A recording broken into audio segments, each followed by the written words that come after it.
Like and subscribe and click the bell icon to get new video updates. Why is Australia so concerned about China's planned security agreement with Solomon Islands?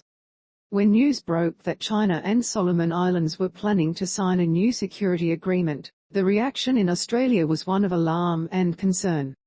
Details of the final security treaty have not been made public, but draft documents leaked in late March show Chinese military personnel and equipment could be stationed in the Pacific nation.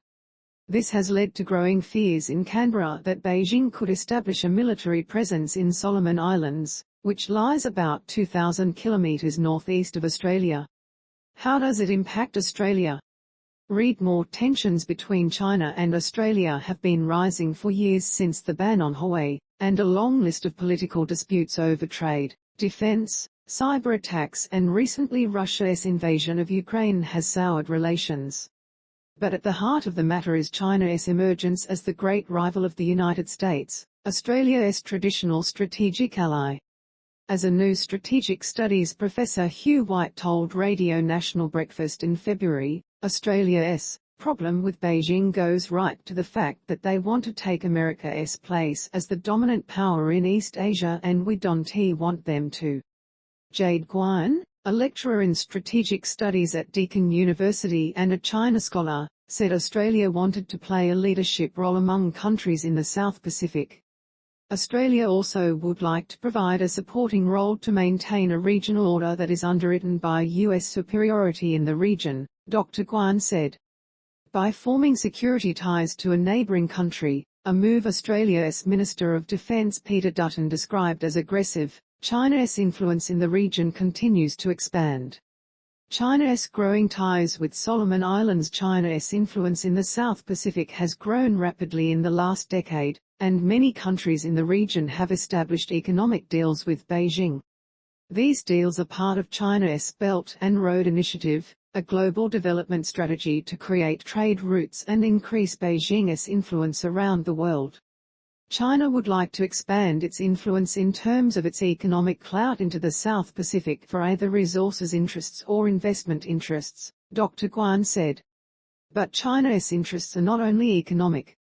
Tarcisius Kabutaulaka, an associate professor at the University of Hawaii, said while China did not have overseas military bases like the US did, Beijing created partnerships to extend its security apparatus globally. One reason is to provide security for its citizens and its investments, and the second is to enforce its laws outside of the state of China, Dr. Kabutaulaka said. Increasingly, China's influence overseas was also helping Beijing gain support for its position on Taiwan, Dr. Guan said. Even though the Solomon Islands is a very small country, it is a sovereign state. It has the vote in the UN system, she said. Essentially, China sees Taiwan as a breakaway province that will eventually need to be reunified, while Taiwan sees itself as a democracy. In 2019, Solomon Islands struck a new diplomatic deal with China and ended its 36-year relationship with Taiwan.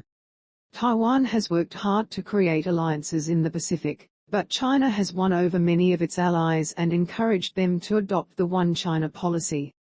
Countries who acknowledge the policy do not have an official diplomatic relationship with Taiwan. But not everyone in Solomon Islands has been happy about Beijing's growing influence.